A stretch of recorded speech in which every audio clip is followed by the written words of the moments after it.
I mean, this is not like a proper rig. This is just a quick version of moving things around in order to get things done and do it more like faster. But at the end, you are going to resculpt a lot of things. So that's why knowing a lot of anatomy is so important. Okay?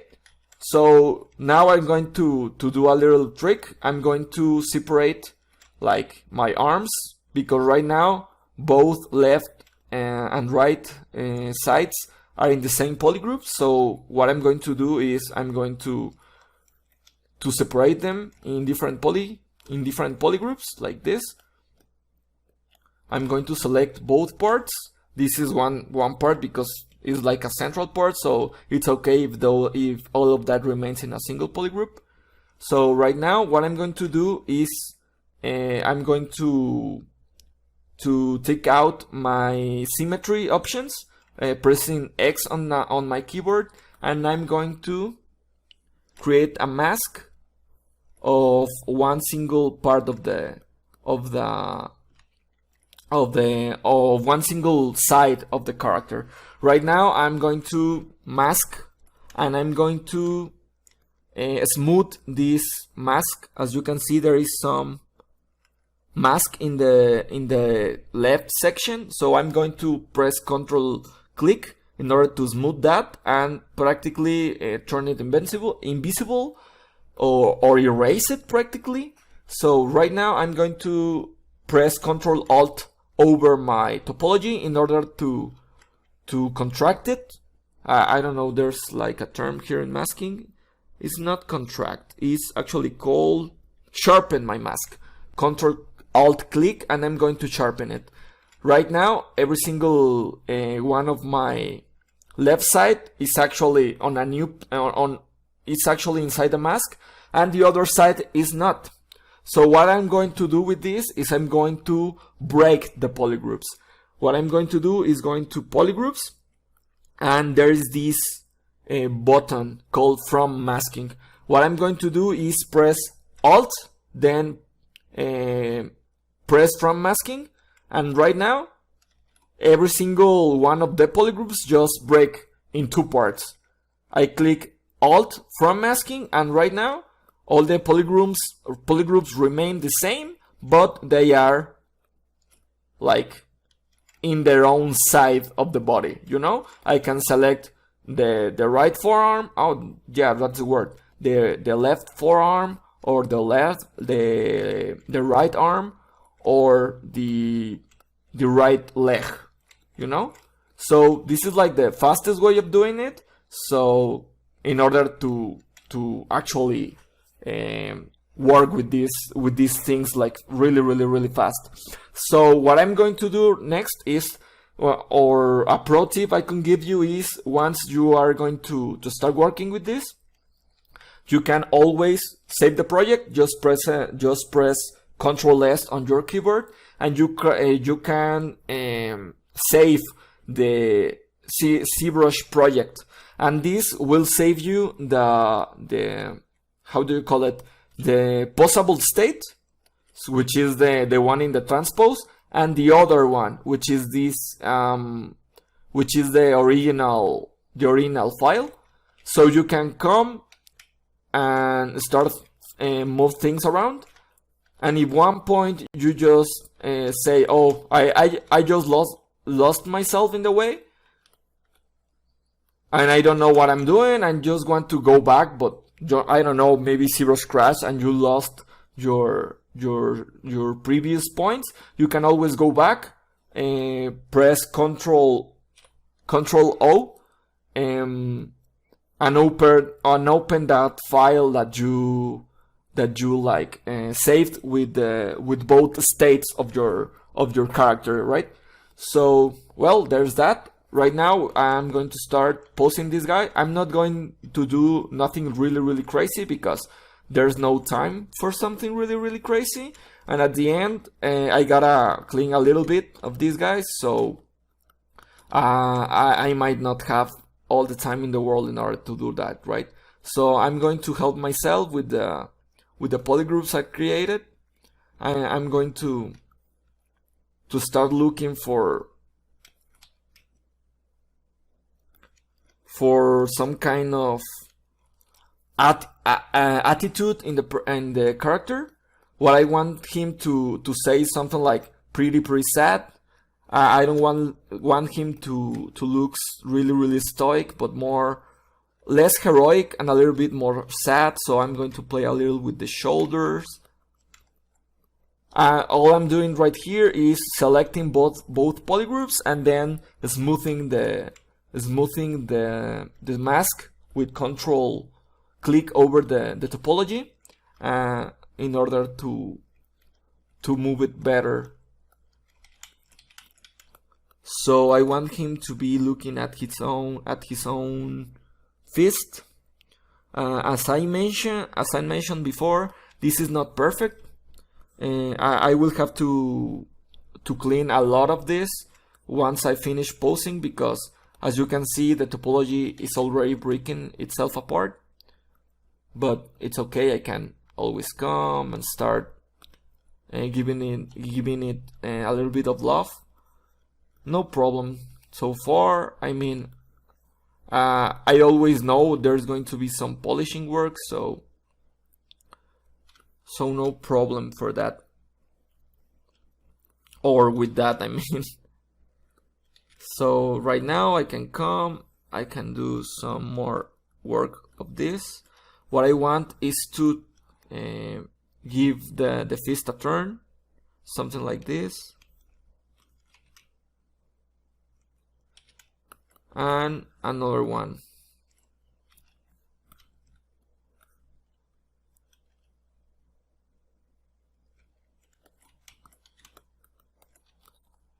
So there's something like this. Here I could put like a Robin's cape or something in order to give it more storytelling to the piece. You know, those kind of stuff always help to communicate the idea of the whole story behind this Batman and what is he doing. Losing a Robin is something pretty harmful for him. In every single comic, I mean, losing Jason Todd changed Batman forever. So I mean, those kind of traits on the psychological part of the character always help communicating better the idea of who this character actually is and the story behind it, right? So all those kind of stuff always really help. So right now there's too much space in here. Let's help with that. Something like this. And then I'm going to put this one like more close to the body. I'm going to put this one behind. So there is this intention of him actually putting some emotion into what he's looking at.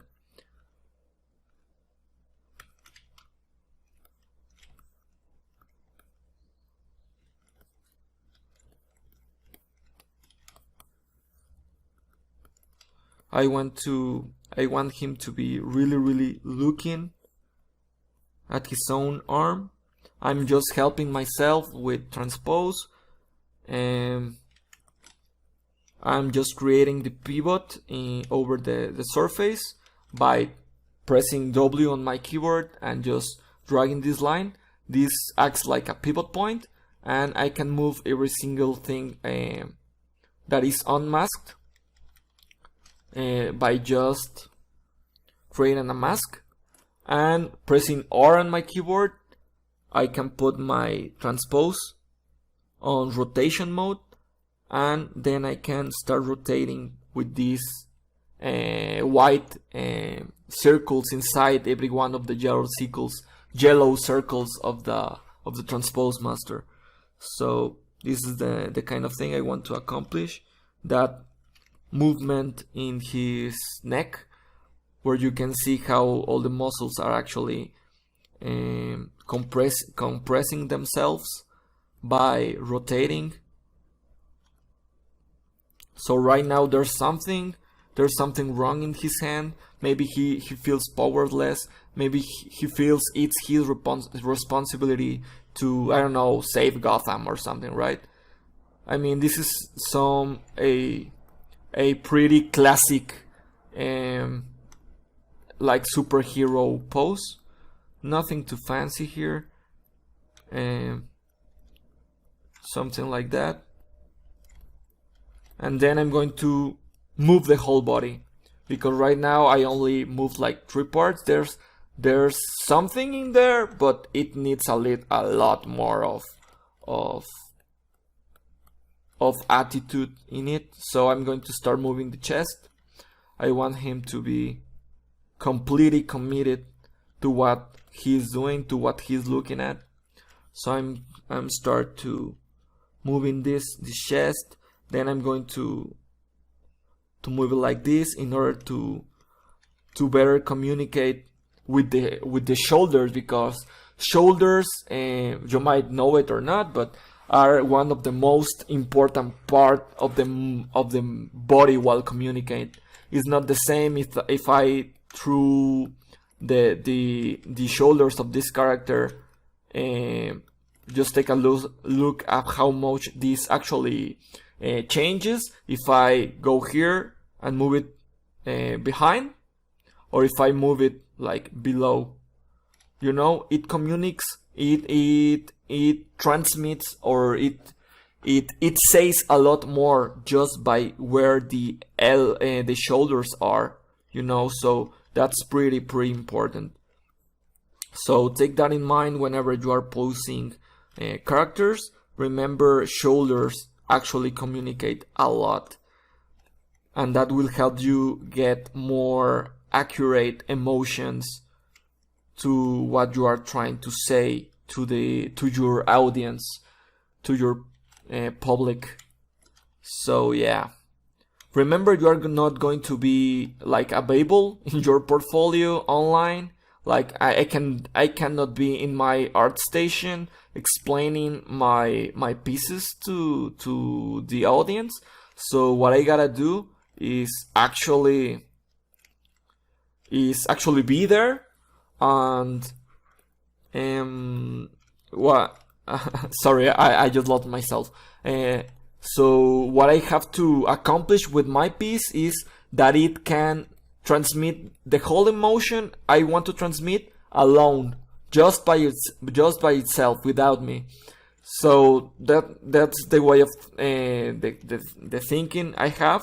So I hope it helped you in order to better translate what you want to translate with your characters, or even with your environments. I mean, it's not something that is like just I mean, the whole concept of your piece is something related to any kind of art expression, like music or sculpture or drawing, illustration. No matter if you do, like, if you create environments, and the thing is, what does that environment says? I mean, because if you create a graveyard, but you manage to create a graveyard that transmits happiness and that says happiness, maybe that's not the correct mood you want to transmit to your audience, you know? That kind of stuff, it's actually pretty important for us as artists to have in mind wherever we are creating something. What does this piece have to say to my audience, even when I'm not there? That kind of thinking is what will get your art from 0 to 100 and that will get you to that positioning where you can actually direct other people, because it's not about creating good characters or good anatomy or color. It's about it's about communicating ideas. That's the whole thing about art, you know. And if you can't do that, if you don't know how to correctly communicate, you can't communicate to your team or to other artists what do they have to aim their efforts to, you know? So that's why it is so important to remember that we artists, or like biggest goal is to communicate at the end of the day. So remember always to communicate. Yeah, so as you can see, we already have something. It's not like the most sad Batman I've ever seen, but I don't want to bend its knees because that would take a lot of time, and we don't have that amount of time in here. So maybe I'm going to give it a little more of intention to its leg in order to correctly move those glutes. Then I'm going to have its knee bent a little bit, and then I'm going to move its foot by just creating a transpose line here.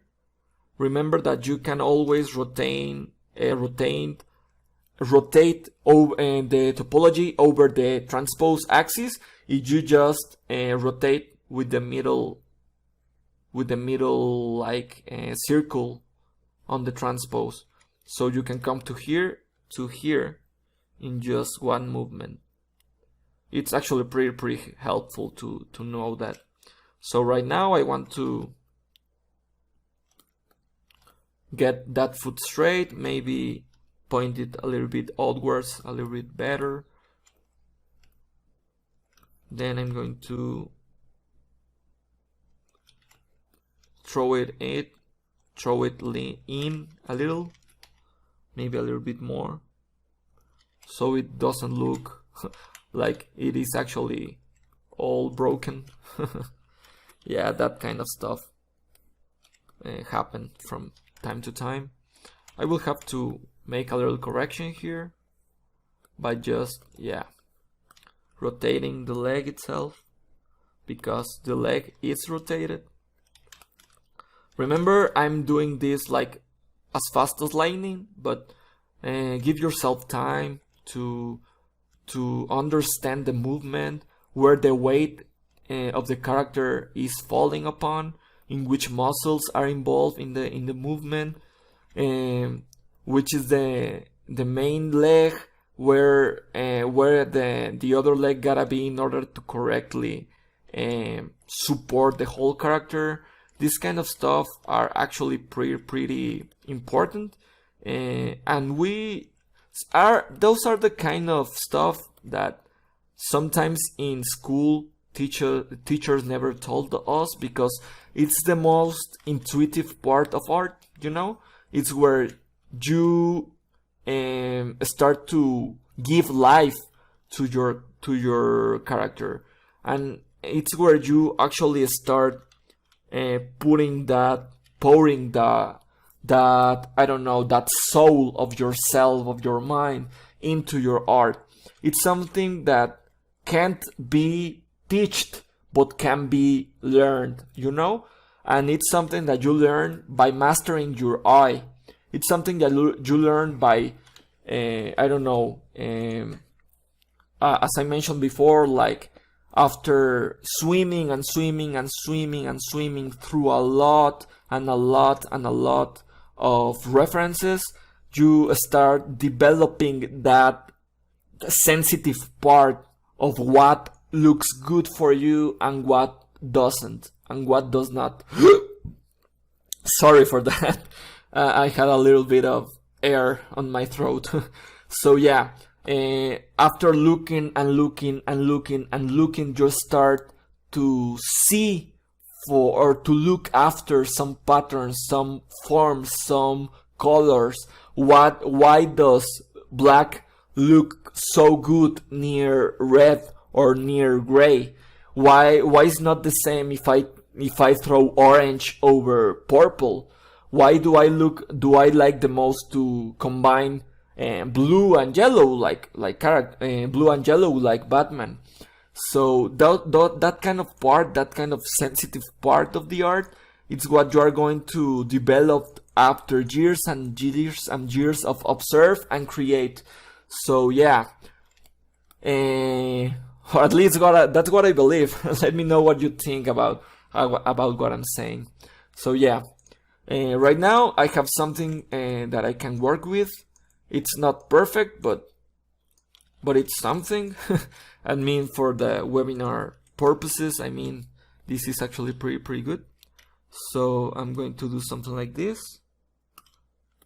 so I don't broke that much that back that much, because it start looking weird back here. So yeah, right now I'm going to translate all this movement to the original sculpture. So in order to do that, I will go back to Z plugin, transpose master, and then I'm going to press T-pose sub T. And this, what it's going to do is going to translate all the movement I did in the proxy tool to the original file. So right now it will look like this. And the great part of this is that now I not only have my original sculpture post, but I now have access to all those subdivision levels we spoke before. I just pressed Alt high in order to turn everything from the lowest subdivision level to the highest subdivision level. And right now I can come here and start adding details, as I did before with the surface panel in my glove, in my left glove. So right now I have something like this, right? And I mean, it changed a lot, only moving some things around. It's not perfect. I will have to clean a little bit this glove and stuff, but I mean, for the webinar purposes, what I want to show you is how to add surface details to this one, and then add some color, because only with those two parts it will change so much. You can give another level of like visual development to your pieces just by knowing a few tricks that you can work inside ZBrush. So let me do a quick save on this one, and I'm going to work on another plugin that it's called UV Master. Okay, what I'm going to do is unwrap all these characters inside ZBrush in order to properly give it like a noise. So what I'm going to do is I'm going to press this button that says work on clone. I gotta do this because UV Master can't work on a piece that has subdivision levels. So I press this one, work on clones, and what I'm going to do is I'm going to break apart some of these polygroups. I'm going to add new polygroups in order to separate those ends from the arms. As you can see, now I have an open like hole at the beginning and at the end of both arms. I'm going to do the same with legs. I'm going to break them, and the legs I'm going to break them in two different polygroups, because right now they are like a single one. So I have now my body, I have my arms, and I have both my legs, you know. So now I'm going to do something else. I'm going to think where my seams in the final sculpture are going to be. If you like are working like a real sculpture, you will have to think that this thing have a seam in here. And what I want to do is my surface level to actually break in this part. So the best part to do that is to actually sculpt it from the beginning and break the UVs in this specific line in order to have a clean seam. But the this model wasn't ready for that, so what I have to show you is how to fake it inside ZBrush. I'm going to the UV Master plugin, and I'm going to paint with this menu. I'm going to select Attract. What this thing is going to do is allow me to say ZBrush, where do I want to cut it, to cut the piece. So right now I have two different ways of cutting it. I want this to be cut through polygroups and through these blue lines that I'm painting. So I want the seam to be hidden inside the body, and I want the arms to be hidden, the arm seams to be hidden in the inner part of the body. So right now what I'm telling ZBrush is use the polygroups to create different UV islands, but also I want you to take these lines into consideration in order to cut the UVs the way I want them to be cut. Okay, so now I'm going to turn off symmetry, turn on polygroups in order for this to take into consideration the different polygroups I already have, and I'm going to click unwrap. Right now I can see what this did. As you can see, they are really ZBrush has done a really good job at cutting this stuff. What I can do in here, once I pressed flatten, is I can how to straighten them by just moving them a little bit in order to be a little bit more like straight, so it has a best understanding of the texture I'm going to put over them. So whenever I turn or I throw a texture over these parts, they go from up to down, and they are not like going crazy with the texture going like in a cross way, like from here to here. I mean like this. I want them to go from up to down and from left to right, and not from down to the left, you know, because that can cause problems at the final stage of the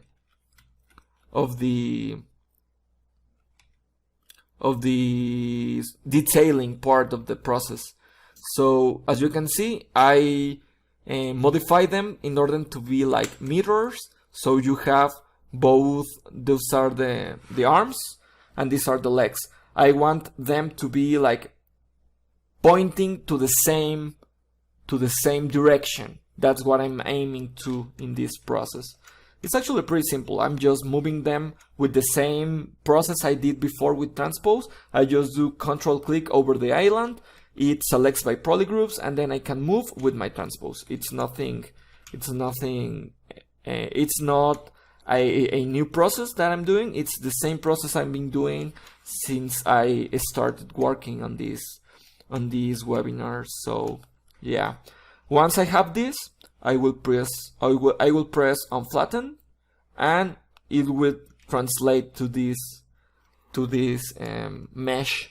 Now, in order to properly translate these UV coordinates to my original sculpture, I'm going to press copy UV in the same UV Master plugin, and then I'm going to my original sculpture, which is this one, and I'm going to press paste UVs. So right now my original sculpture has those same UVs, and I can start working on this guy on a whole new level, because I can come here, I can paint directly in here, press more UV, and all that info is going to translate to my sculpture. So how are we going to use this new like capability in order to give this Batman a whole new level of detail? Well, I'm going to this, let me go back to my startup material. I'm going to surface, and I'm going to press noise.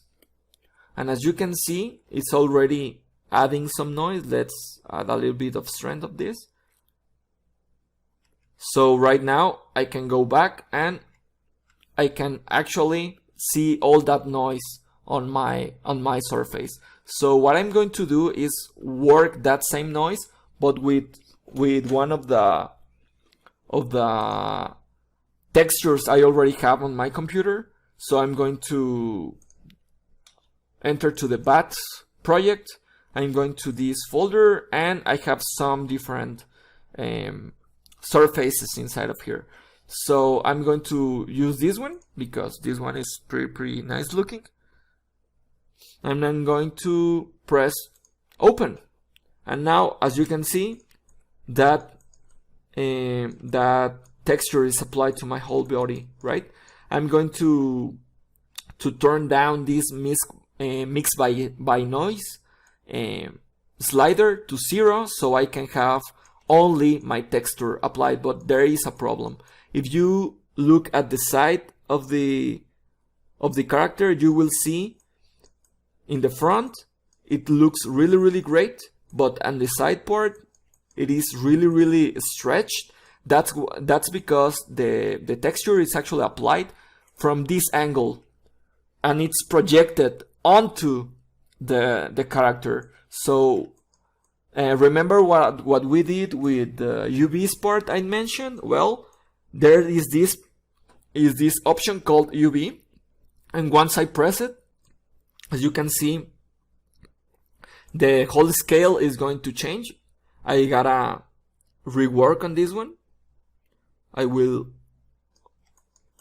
crank that slider down, and then as you can see, I have my seams where I tell ZBrush to put them, and here on strength I can start looking at that pattern or texture over all my character. And as you can see, this gives my character a whole new level of integration with between the suit and Batman itself, you know. So I can come here, I can play a little with this, because right now it's applying white color to the sculpture. Let's apply a better tone, maybe a dark, really dark blue, and maybe not so dark, maybe not that much, and take a look at that. It looks so much better now with only applying a texture to it, and you can play with tons of different like textures in order to have different kind of results. I mean, you can put like something like this,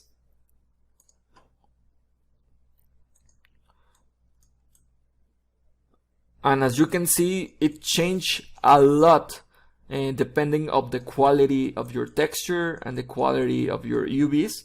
So right now it's actually doing a great job just with this simple and quick UVs work we have done.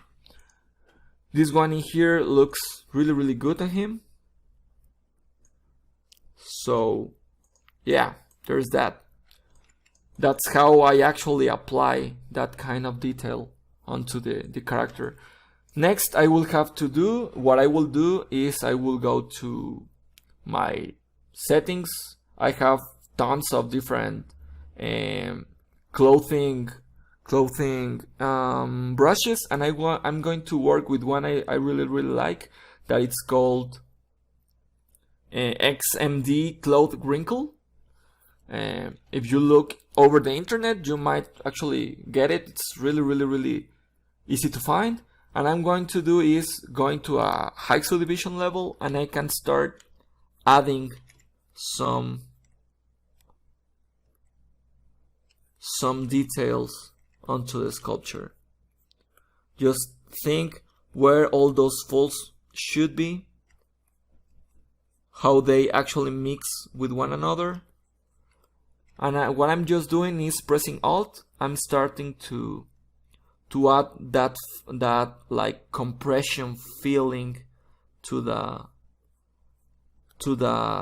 clothing, or to the cloth that this suit is actually made of. So yeah, something like that. It's actually starting to get to be alive, you know. There's different ways of doing this. Some people like to use standard brush, and then with a little bit of smooth on the last part of the strokes, you start to integrate those different strokes to the sculpture, to the body, you know. You sculpt a little, then you smooth the end and the beginning of those strokes in order to give that character, that actual clothing feel. This is something that requires time, so you are going to find yourself like throwing a lot of hours into this process. But once you give like this layer of folds, and then you add the noise part, you are going to find that your sculpture is actually alive. And there's no more secret than this, other than practice and practice and practice and practice and practice and practice and practice. So yeah, this is basically what I do in order to get things done in this kind of sculptures. And if there's a doubt about what I'm doing right now, please let me know. Yeah, I will actually show you a way to start adding color inside ZBrush, which is actually pretty nice. So stay tuned for that. It's going to be pretty pretty good after a little bit of wrinkles in here. Yes. So how do you think, Subman? How's everything going? Do you think we should? Well, I will be just adding like a couple more. I mean, I'm not aiming to finish this guy today, because you know there's only like 20 minutes left, and I also want to show you how I use the tools that ZBrush provides us in order to communicate with color. Because I mean, color gives, as I showed you before, a whole new level to your sculptures. It's like music to video. It really gives you so much depth that, I mean, ignoring color is just a huge mistake. No matter if you are only going to work on the 3D printing industry or the collectors and status industry, I really urge you to add color to your characters. It's really going to give you a whole interpretation of how reality actually is comprehended by humans. Really, it's that deep, because as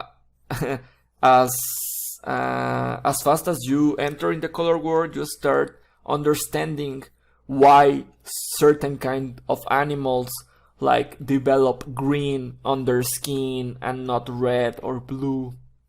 That kind of stuff is actually pretty important for our survival. So if you want to communicate something dangerous, you are more like well, you are going to, it's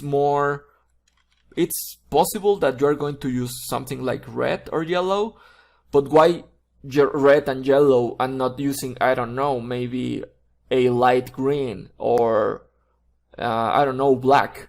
Why do you use green and yellow? Well, there's psychology and a lot of stuff and science behind that. And in the world of art, those are the kind of stuff that actually matters, because, I mean, how to put it? There's no way you can avoid color in this life, you know? There's actually no way. Even if you could say I'm a blind people, I can't see colors. A blind color people? I don't know how to call it in English, but you know, there's people that can't see the whole color spectrum, or even can't see colors, but they see shades. They see from black to yellow, from black to white, and they see a ton of gray tones. And those shades, those gray shades, are actually the way they comprehend reality. So there's an importance of that. It's not the same if I right now, just because I thought about it, I throw a I don't know, a green yeah, a green background to this Batman, you know? It's like, oh man, it looks so different. But why? Well, because there's something called contrast. That's why it's actually important to have this in mind. At the end of the day, if you mess up a little with color, you can transform your whole sculpture from something that actually works to something that doesn't work at all. Let me do this with my mouse, because it's really hard to do it with my pen. So yeah, something like this. So yeah, let's say I already have this thing, all the clothing layers, and I have my noise. So what's next? Well, I gotta do two things. The first one is, what I want to do is, I want to crank this up to 2 million. And I know by experience, if I want to add all those details, I need to add another subdivision level. So I crank up to 8 million. You are going to experiment a little in order to get the right amount of polygons your PC can handle, and that your sculpture needs to actually good look, you know? So now I have my 8 million polygons. Remember, this surface is only a proxy until I actually apply it. So in order to apply this proxy texture, what I'm going to do is press apply to mesh. And right now, it's actually calculating and it has already applied. Right now, this is actual topology.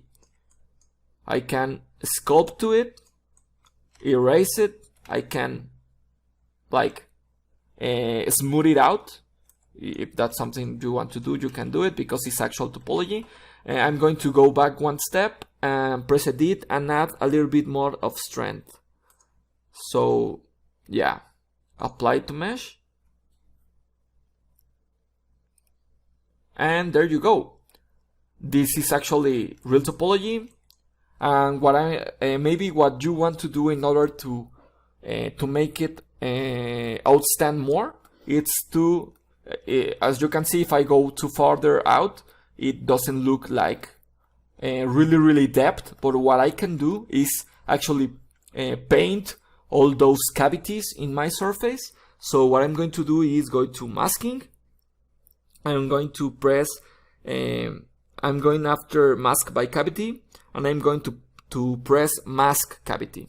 So right now, I gotta crank up the intensity to 100, and I'm going to press it again. And as you can see, it actually put a mask over all those cavities. So what I'm going to do is I'm going to invert this mask with this button right here, inverse. Right now I have this, and now I'm going to hidden or to hide my mask. And how I'm going to do that? I will to press view mask. I'm going to unpress this button, so my mask is still there, but I can see it. And if I sculpt, you can see what it's doing. I can sculpt over the topology where there is no mask. And what I'm going to do with this is I'm going to use my fill object button, which is right here in color, and I'm going to press it with a darker color, with this darker gray. And I'm going to use this fill object button. And right now, if I go back, just see how much it makes that surface stand out. This is before and this is after. Before, after. It's really that much only by adding one layer of color, you know. So this is a really cool trick. Everybody use it. So be my guest to use it and add it to all of your sculptures. It will really help you to make them look better. And what I'm going to show you right now, it's different ways you can actually set up your paintbrush in order to paint different kind of not different kind of detail, but different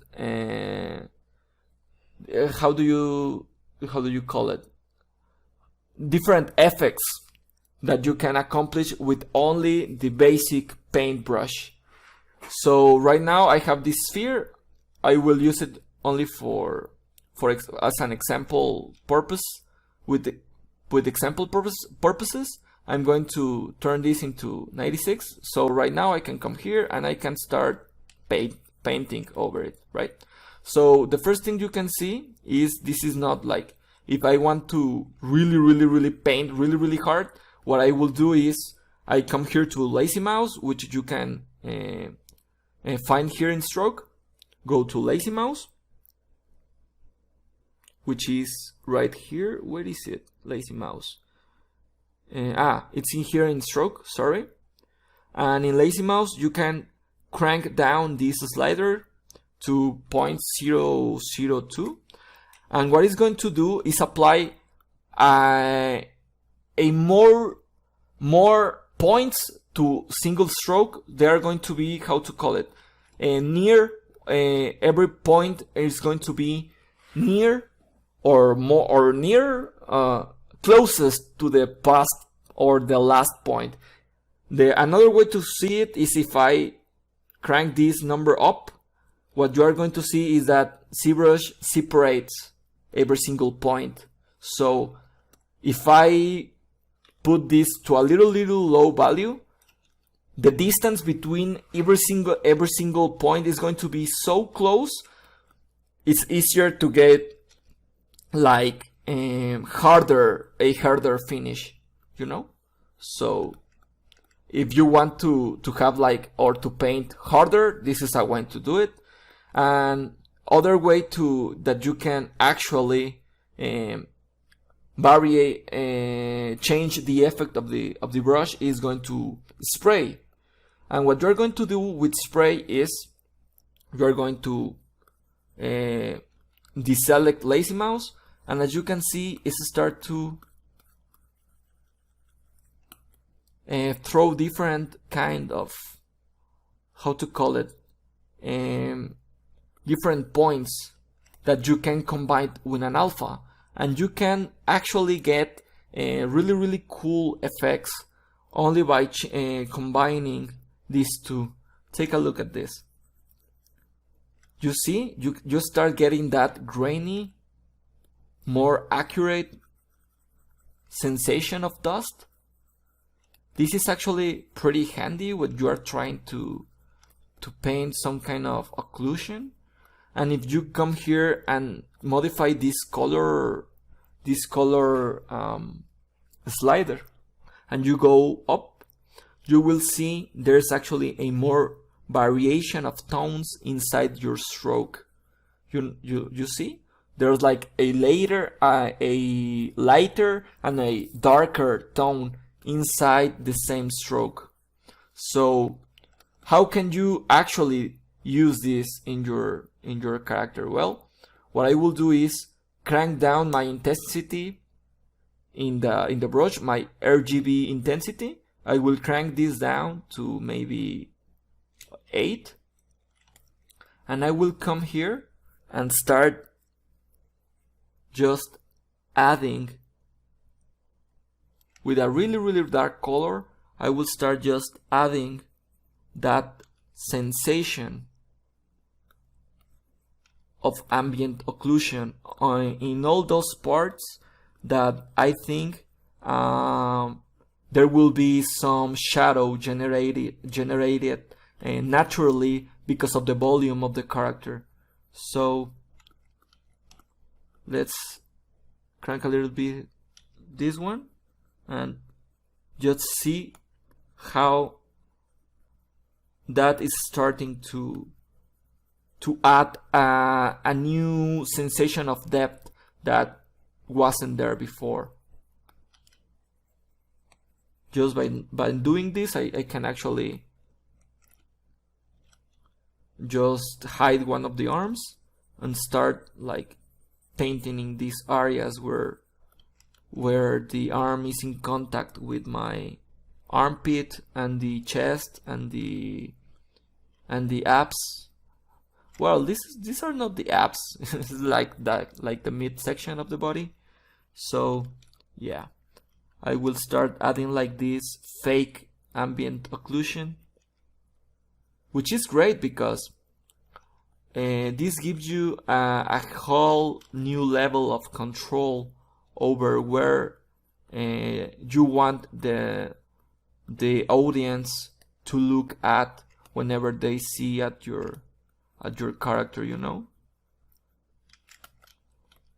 So something like this, maybe coming here, take into consideration where the gloves and the helmet, where the mask is actually in contact with the rest of the suit, so you can add a layer of shadow in there.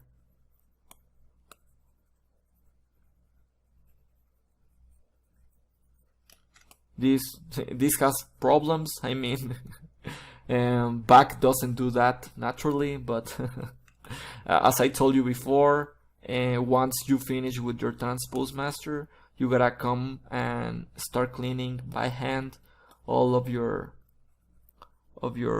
muscles in order for them to be correctly moved or posed. Yeah, post is the correct word for that. So there you go. And what you can do next after you added some of that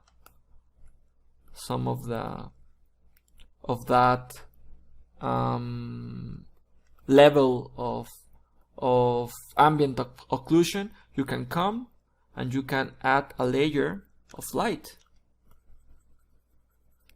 So as you can see in here, I will come here and I will start painting a little in some areas in order for it to properly like shine in some areas more than others, like in here, like in here. Maybe this is too much, like in here, over the shoulders, over the pecs. Not too much. It's not about going crazy. At the end, you're going to do this like with a little, with a ton of layers of color, and it's that interrelation of those layers what are going to translate into dirt, into a more tired Batman. You know, it's not the same a Batman with a really clean suit in its Batcave than a Batman with, I don't know, let's throw some blue. Maybe if I start throwing some red in here, you know, and if I add some cuts, I mean, it gives you that sensation that you are looking at a guy that had just a really tough day, right? Because I mean, he's damaged, so it's not the same thing if you look at him with a clean new suit than if you look at it with a really damaged one. So that's why it's important to add layers, and that's why spotlighting here, and this is like the last tip I'm going to give you in this webinar, because time's almost up. I'm going to show you how to quickly use spotlight, and the use I will give this specific Batman with spotlight and combining it with some textures. So right now I'm going to texture, I'm going to import, and I'm going to another folder that it's called textures, and I'm going to choose, believe it or not, this one right here, which is a rust texture. And why would I want to use this one? Well, I will show you. I already uploaded the texture into ZBrush, and now I'm going to press this button right here that is called spotlight, and now I have this wheel right here. And what I'm going to do is I'm going to leave it right here. I need this big how to call it, sorry, I just forgot. This big spot, this big brown and orange spot, because I really like that spot. And I'm going to use this saturation. I'm going to add a little bit of saturation. I'm going to play it with contrast, maybe not that much. I'm going to, the intensity, I'm going to crank it down, a little bit more of saturation. And what I'm going to do with this one is using my same the same brush we already modified. I'm going to translate this texture onto Batman, and the way I'm going to do this is I'm going to pre-C, the little C, you know, the one after the X and the Y, the last alphabet letter. I'm going to press that letter, and I'm going to actually paint over the character. I'm going to do it really harsh. As you can see, I'm already translating the texture over Batman, but I can see a thing, right? Because I have this texture over the character. So what I'm going to do is I'm going to this thing, and I'm going to the spotlight radius option, and I'm going to press it and to give it like a click drag to the right. So once I press C again, what you can see is that I can see my texture, but I can also see Batman, you know? So what I'm going to do here is I'm going to put it right here, down, and then I'm going to play with the opacity, which is, where are you, opacity, right here, and I'm going to make it a little bit more, I will fade it a little bit more in order to see clearly my sculpture. So right now I can come here and I can start adding some layers of dirt. You can see them, and I can start here, and as you can see, I'm adding some layers of dirt. And believe it or not, even if this is some rust texture, it actually, this is exactly the process I took with that other piece you saw at the beginning of this webinar. And just by adding this stuff, just take a look of how much it actually changes. I'm going to go to a neutral color. I'm going to I'm going to take out my color and just see how much it changes just with this little amount of color. I mean, there's a little bit of rust in here. I mean, it should be, you gotta try to aim for it to look like dust. There's a little bit of blood, there's a little bit of ambient occlusion, and look how much it changes just with a little bit of that, you know? This seems good, yeah, but this seems pro. I don't know why, but I mean, it gives you that sense, right?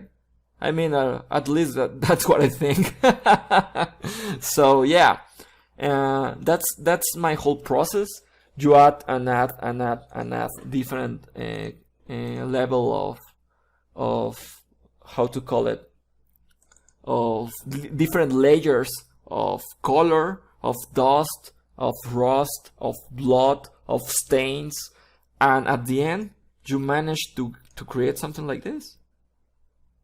I mean, the process I just showed you, like in this past hour, and the process I used to create this guy is exactly the same.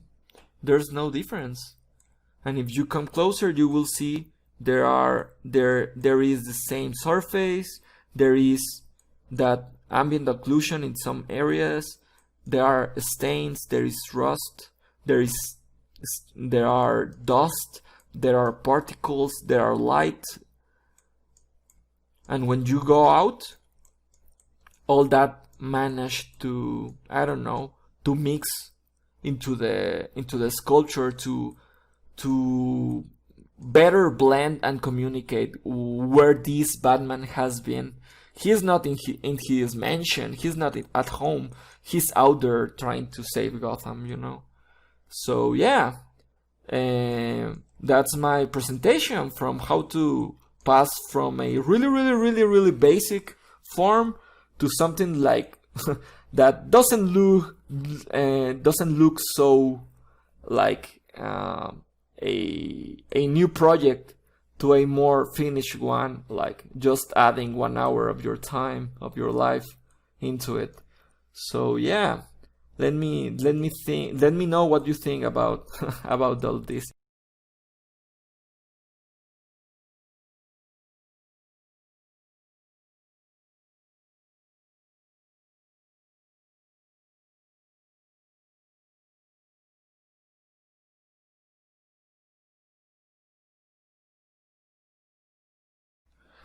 To turn off the symmetry, I mean, you are working like in this sphere. Let me know if I get straight like the question. You're working with this one, and you then lost this one. You start doing this, and then you lost this one, right? You start this, and you lost one symmetry side. Yep. Okay. Well, there's different ways of actually like getting back the symmetry. The most effective one is this one in here. Let me change this in order to see it clearly what I'm going to do. You go to your geometry menu, and you are going to look for mirror and weld. What this is going to do is it's going to take one part of your model and is going to copy it to the other side. So let's take a look at that. Mirror and weld, and as you can see right now, this is a perfect symmetric model. So this is a way to actually regain it, but it has its troubles because as you can see, this doesn't work with subdivision level. So if I have a subdivision level, as you can see here, and if I press it, it would tell you that it's not going to work. But there is actually other way to try to recover this, and it's in deformation. There's a button called Smart Resymmetry. Okay, so press in there, and ZBrush will try to do its best to create a middle point with both sides of your sculpture. So if I press it, it will do something like this. And as you can see, I have my subdivision levels. What you can do if you want to preserve this side and not this one, well, I'm going to smooth this side a little, and I'm going to mask the side I want to maintain. Okay, so with my mask done, I'm going to press again smart resymmetry.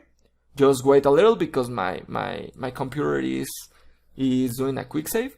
Once you do that resymmetry, what you are telling ZBrush to do is you want this side unmodified and you want to modify this side as much as possible. So we are going to press it, and it doesn't, no, sorry. And as you can see, it did a really good job, like translating this side to the other side. So yep, those are the two quickest way to recover your symmetry in ZBrush.